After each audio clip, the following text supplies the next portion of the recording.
of this year again, we augmented this by announcing the cessation of movement into and out of a number of counties. Later on, more measures were announced to contain the havoc visited upon us by the COVID-19 pandemic. Given this trajectory and the fact that this crisis requires, unfortunately, a long-term strategy, we took time to reflect on what must be done. If we lift the cessation of movement ban, how will this help each and every one of us fight the pandemic? And indeed, if we do not, how does this ban continue to affect our economy, especially our micro-business enterprises and those who derive their livelihoods from them? So, fellow Kenyans, to answer these questions, we turn to our brain trust, our experts, some of whom are standing behind us, a team made up of the finest doctors and research scientists, as well as public practitioners, and we turn to them for counsel. And it must be admitted that opinion was divided on how we are to advance against this virus. Some, myself included, wanted us to open up now. That was and is still my desire. I know we all want to open up at the earliest opportunity and get our economy going. Me more so, as Kenya, as you all know, was recently ranked the third largest economy in sub-Saharan Africa. But others held a contrary position, and they were borrowing from history, scientific modeling, and also current experiences the world over to argue against mass reopening at this stage. Therefore, with these two viewpoints on the table, we must accept that we're not dealing with a right and a wrong opinion. We are caught in between two rights. Those who want to open are right, and those opposed to opening are also right. And this clash of two rights placed us on the horns of dilemma. In the absence of scientific consensus amongst experts in the medical, research, and public sectors, I asked for some scenarios. I wanted to know the worst-case scenario and the best options that are available to us in order to contain the disease without affecting the economy irreversibly. I wanted these scenarios built around raw facts, because we have decided as a country to combat this pandemic in an open and transparent manner. Fellow Kenyans, we must speak truth to each other. Had we not taken the stringent measures that we did in March of 2020, the rate of infections in Kenya would have peaked to 800,000 people by July 30th of this year.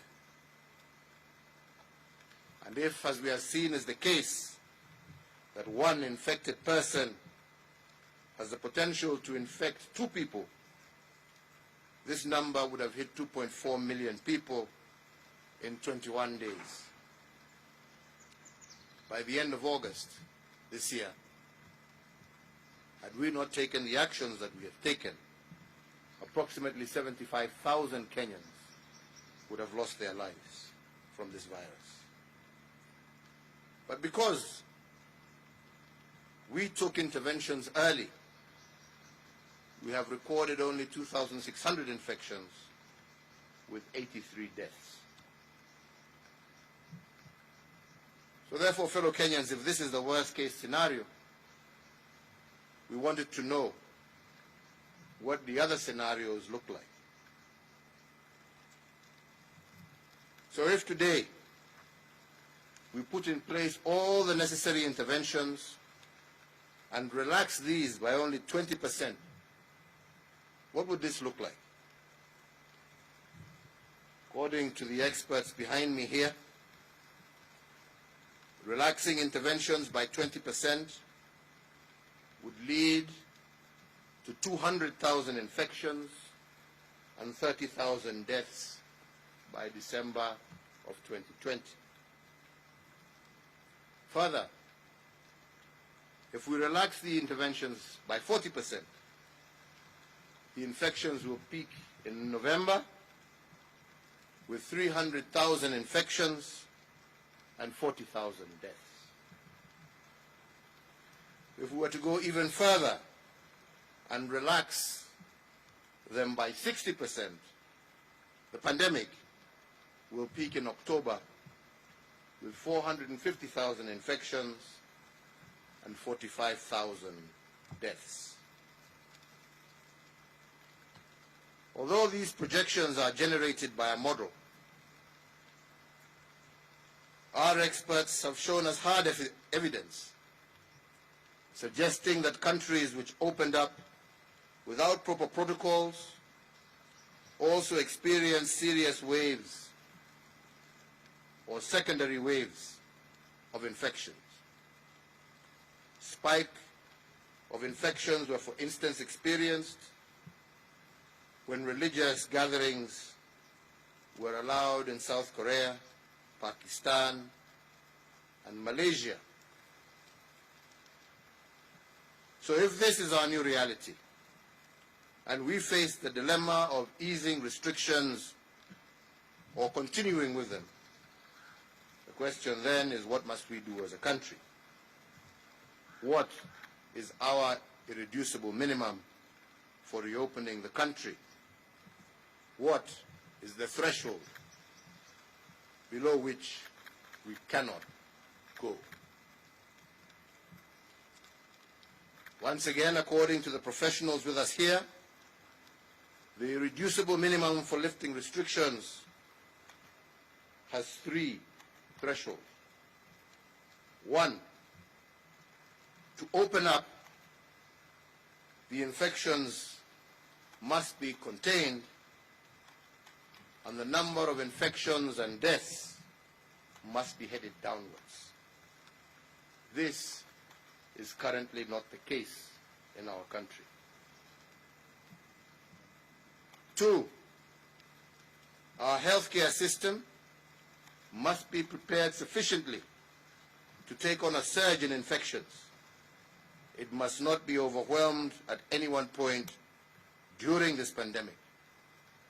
Access to testing, isolation, and quarantine must be a bare minimum in our health facilities. This is not currently the case. Three, the capacity for surveillance and contact tracing must also be fully in place across the country. So the question then we must all ponder together, fellow Kenyans, is whether we have met this threshold or these three thresholds in order to lift the restrictions. Have the cases, as I have said, of infections taken a downward turn, for instance? The answer is definitely no. We are seeing an increase Have we met the second minimum of prepared health systems with isolation? Again, as I said, the answer is no.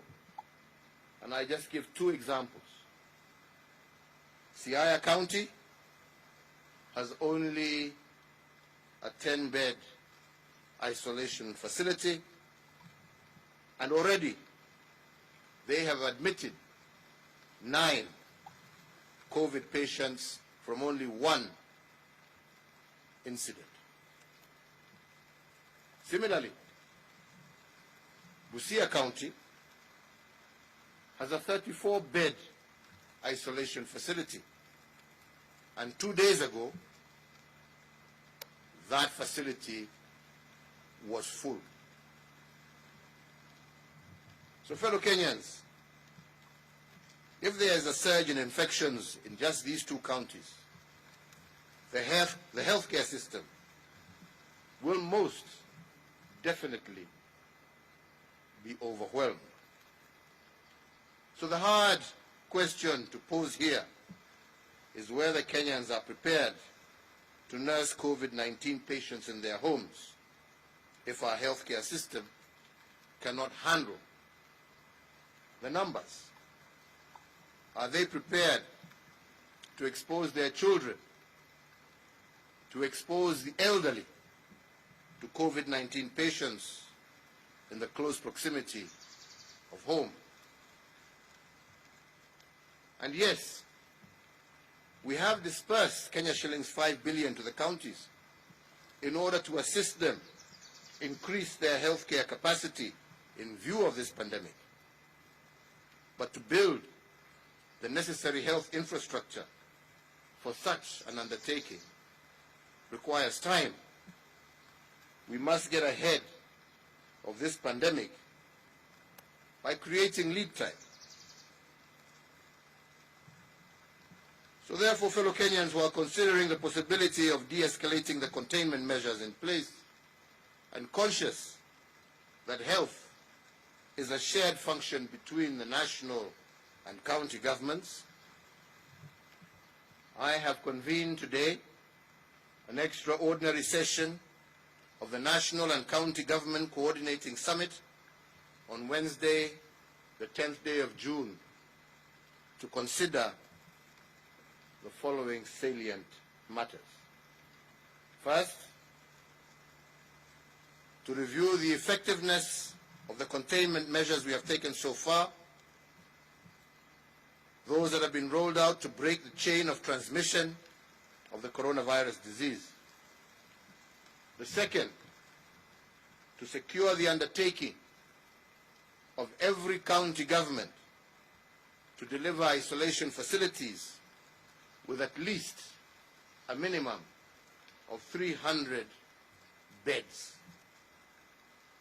And thirdly, within 14 days, to develop time-bound protocols for progressive reopening of the economy. Fellow Kenyans, with my colleagues and having applied our minds to the different scenarios presented by our experts, I have reconciled myself to the fact that to open or not to open is not a dilemma between a right and a wrong. It is a dilemma between 2 rights. And because of this, and fully cognizant of the irreducible minimum given by our experts, and in keeping with the advice of the National Security Council, I today hereby direct an order as follows. That the cessation of movement into and out of Isli area of Nairobi and the specific limitations in force with respect to the Old Town area of Mombasa that is currently in force shall lapse at 4 a.m. on the 7th of June 2020. That in view of the successful containment of the disease in the counties of Kilifi and Kwale, the cessation of movement into and out of the two counties that is currently in force shall also lapse at 4 a.m. on the 7th of June 2020. 3, that following stakeholders' consultations in the education sector, the Ministry of Education, jointly with the Ministry of Health, issue and publicize guidelines on a gradual and progressive return to normalcy in the education sector by the third term, that is, from the 1st of September 2020. Further, that the Ministry of Education shall announce the new school calendar by the middle of August. As you are aware, on Madaraka Day, I did direct that the Ministry of Interior, the Ministry of Health, hold consultations with interfaith and religious organizations. So today, we state that following these consultations, within 7 days of today, the Ministries of Interior and Health will constitute an interfaith council to work out modalities and protocols of reopening of our places of worship. 5, that in the meantime, the ban on all forms of gatherings, including but not limited to political gatherings, social gatherings, including bars, be and is hereby extended for a further 30 days. That due to the evolving nature of the disease globally, international travel restrictions are hereby extended. In the meantime, the Ministry of Transport is directed within 7 days from the date hereof to engage all key stakeholders and develop protocols and guide resumption of local air travel. That due to the increase in patterns of infections, the cessation of movement into and out of the Nairobi metropolitan area, Mombasa, and Mandera be further extended by 30 days. That the nationwide dusk to dawn curfew, currently in force until today, the 6th of June 2020, is extended for a further 30 days. However, the commencement time for the same shall be varied from 7 p.m. to 9 p.m., with the end time for the same being varied from 5 a.m. to 4 a.m. Therefore, effective 7th June 2020, the nationwide dusk to dawn curfew will run from 9 p.m. in the evening to 4 o'clock or 4 a.m. in the morning. This variation should enable Kenyans to have a full workday schedule. Fellow Kenyans, recognizing the negative impact of the COVID-19 is not limited to healthcare. As I have said before, my administration has made targeted interventions to protect our economy. At the onset of the pandemic, my administration injected $216 billion back into the economy through tax refunds, rebates, and waivers. In our second phase, we have further rolled out $53.7 billion under an 8-point stimulus package to reinvigorate our economy. Each week, the government is distributing approximately 300 million shillings a week to the most vulnerable members of our society, on top of Kazi Mitaani, which is also being extended to cover more counties. Also on Madaraka Day, I did announce that a further Kenya shillings 2 billion would be injected into the hospitality industry to cushion those in that industry from the effects of this pandemic, and modalities of how these resources will be shared are to be released next week, with priority given to ensuring that our workers in this sector are assisted to retain their jobs. Finally, I wish to assure each and every Kenyan that I shall do all that is necessary to limit the negative effects of COVID-19 on our people, our economy, and our way of life.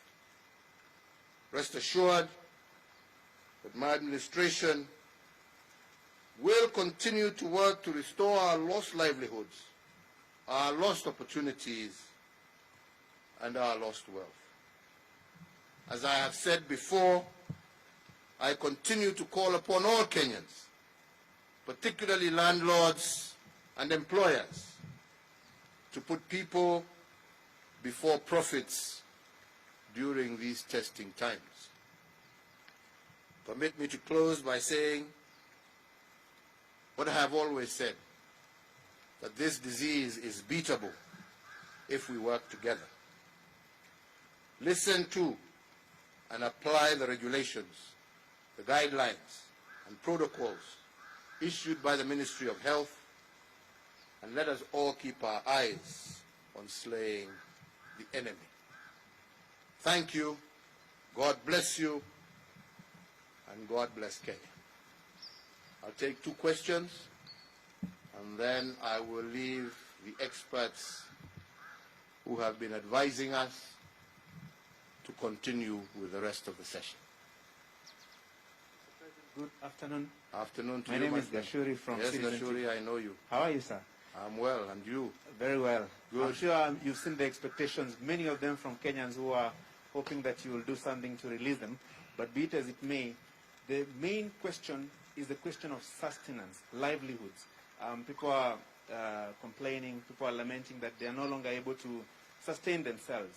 Is there a possibility of expanding the list of beneficiaries from the money that is being given every week to cover even those who are not initially listed among the most vulnerable, because there seems to be an enlarging group of people in dire need to sustain their livelihoods? Thank you.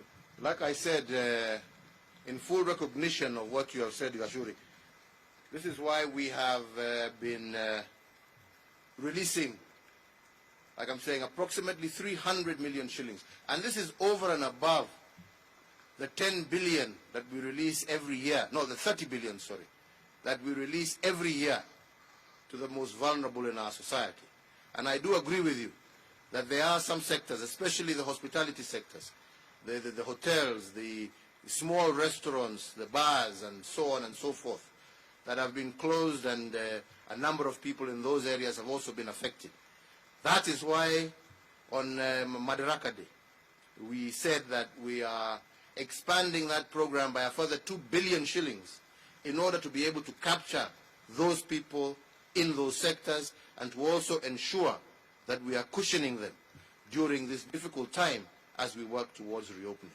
But ultimately, we have no choice. We will do what we can to continue to support livelihoods. We recognize that that's where the challenge is.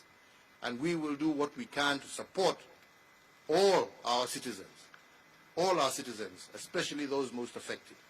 And we will continue to do that. So I want to assure you that we have that in mind, and we are taking action on it. And as I've said, the Joint Ministerial Committee that was put together to make consultations with those in those most seriously affected industries will, within a week, come out with the guidelines of how those resources shall be released. And like I'm saying, this will go specifically towards ensuring that these establishments are able to keep their workers on payroll while we go through this difficult time. Secondly, as we have also said, the reason for expanding the curfew time is to ensure that we now have Kenyans who are able to go to work and have a full day's work and still have adequate time to go home. This now will enable Kenyans to be able to work a full shift, unlike the half shifts that we are into before. Now you can have a full day shift. You can work from 8 to 5 and still be able to get home on time, thus expanding the number of working hours and therefore enabling more and more Kenyans to be able to resume their normal duties and activities in our economy. Jina langu ni Nancy Okware kutoka Nancy Okware kutoka KBC. Na maswali langu, kwanza kabisa umesema ya kwamba masharti katika kaunti ya Kwale na Kilifi kwa sasa hivi yameondolewa. Je, kama serikali mnahisi kwamba mmefanya vya kutosha ili kuhakikisha kwamba hawa watu wanapotoka na kuenda katika kaunti nyingine wamepimwa, ili kuhakikisha kwamba pengine kuna mmoja hakuwa amepimwa, lakini unasema ya kwamba Kilifi mmeweza kumaliza ugonjwa ule pale na watu wote hawajapimwa? Hatujasema ugonjwa umeisha. Yaani mmeweza, lakini tumesema ya kwamba katika kaunti za Kilifi na Kwale ugonjwa umeanza kupungua. Na kwa sababu umeanza kupungua, tumesema tunaweza sasa kufungua. Lakini vile nimesema, nimeita mkutano wa baraza la magavana wa taifa letu, gavana wote 47, all 47 governors. Nimeita huo mkutano on Wednesday kwa sababu mambo ya afya na vile tutatembea na vile tutaruhusu watu kutembea county to county, lazima magavana wawe on board. Lazima waweke mikakati, kila governor kwa county yake, ile itatumiwa wakati watu wanatembea. Watapima temperature namna gani, watajua wagonjwa ni wagapi. This is why tunataka kufanya hiyo program pamoja na wao, ndio tusaidiane, kwa sababu haja yetu ni kuhakikisha ya kwamba hatutoi ugonjwa kaunti moja kuupeleka kaunti nyingine. Na ndipo unasikia tukisema kama ni hapa kwetu Nairobi, sasa pale tuko hapa ugonjwa unaenda juu. Tukiufungua hapa, na hakuna nchi ambaye imefungua wakati ugonjwa unapanda. Na kwa kaunti yetu ya Nairobi sasa ugonjwa unapanda. Katika my states mbali sasa tunaona increased number of cases. Na ndipo tunasema Nairobi sio kama Kwale na Kilifi. Kwale na Kilifi ugonjwa umeanza kushuka. Hapa Nairobi unapanda. Na ndipo unaona tumefungua kule ambapo ugonjwa umeanza kuteremuka, na tumebakisha cessation kwa pahali ambapo ugonjwa bado unaendelea kwenda juu, kwa sababu hatutaki kueneza huu ugonjwa kwa kaunti zile zingine. Umesikia hapo nikisema hapo awali, tukifungua kabisa vile wengine labda wangependa tufanye. Kulikuwa tu kesi moja ambaye ilitoka hapa Nairobi ikaenda mpaka Siaya. Hiyo kesi moja imesababisha watu wengine 8 wapate ugonjwa. County ya Siaya wako na vitanda ya isolation 10 peke yake. Sasa jameni, tukifungua hivyo wengine wanataka tufanye, ugonjwa uendelee kuzidi Migori na Siaya, na hawana vitanda vya kutosha. Si hiyo ni kulazimisha wale ambao wako na ugonjwa sasa warudi manyumbani kwao. Wakirudi manyumbani kwao Hawa ni wazee wetu, wamama wetu na watoto wetu ambao pia wataambukizwa na hizo virusi. Na ndipo tumesema tunataka huu mkutano wa Wednesday, kwa sababu tayari tumeallocate bilioni 5 kwa kaunti zetu. Tunataka tukubaliane na wao ni mikakati gani wataweka, na tunasema ukitaka kaunti tufungue lazima uwe na a minimum capacity ya vitanda 300 zile ambazo zaweza kutumika ugonjwa ukipanda katika kaunti yako. Kwa sababu tukikataa kuweka hiyo mikakati, umesikia yale nimesema hapo, idadi ya wananchi ambao twaweza kuhatarisha maisha yao tusipoweka hii mikakati ambapo tunasema. Nimesema sana, haja yetu sio kuumiza Wakenya. Mimi mwenyewe nilikuwa nadhania ya kwamba tutafungua hata zaidi ya yale ambaye tumefanya hapa leo, lakini ni mjinga ambaye hasikizi kutoka wataalamu wake. Wataalamu wetu wametuambia kufungua ni makosa. Wataalamu wetu wametuambia kufungua ni kuhatarisha maisha ya Wakenya. Wametuambia ya kwamba kufungua tukifikiria tuwasaidia uchumi, mwishowe ni uchumi tutakuwa tunaharibu. Wacha jameni, tusaidiane vile nimesema, vile Francis amesema hapa, tuone ni kwa njia gani tutaweza kusaidia wale ambao wameumia zaidi. Wale ambao wanaendelea kazi tutawazingatia kwa njia gani? Wale wameumia zaidi tutafute mbinu zote ambazo tuko nazo za kuhakikisha ya kwamba tumewasaidia pahali ambapo walipo, lakini sio kuwapeleka pahali ambapo maisha yao yatakuwa hatarini. Na ndipo unasikia tukisema tumeconsult hata na wazazi, tumeconsult na walimu, tumeconsult na religious groups juu ya mashule, na wote wamekubali ya kwamba haistahili tufungue mashule yetu sasa, kwa sababu tukiyafungua hiyo ni kama kufungulia virusi vianze kusambaa zaidi ya vile ambavyo inaendelea kwa wakati huu. Kwa hivyo, Wakenya wenzangu, tunajua ni muda mgumu. Nimeona meme mingi ambazo mmetumatuma huko, sijui ati Freedom Day, Independence Day. Hii sio mambo ya independence, hii ni mambo ya maisha jameni. Hatufanyi hii kuumiza mtu yeyote. Jamani, tunafanya hii kuhakikisha ya kwamba tumelinda maisha ya wananchi wetu. Jameni, afadhali uwe hai ndio uweze kukula hiyo happy ambayo unatafuta. Lakini ukiishia hiyo happy ulikula siku moja, iwe ndio itakupeleka kwa kaburi, sioni haja. Wenzangu, tutulie, nafasi bado itakuja. Mungu awabariki, Mungu awalinde. Nataka sasa niwaachie katibu wa Wizara ya Afya Susan Muchache aendelee pamoja na hawa wataalamu ambao wako hapa. Dr. Amos yuko hapa na wenzake.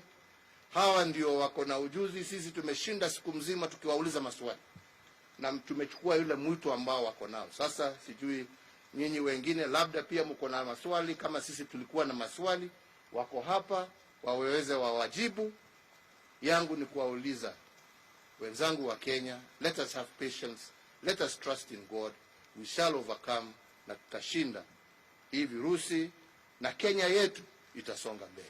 Mungu awabariki nyote, Mungu awalinde. Asanteni sana.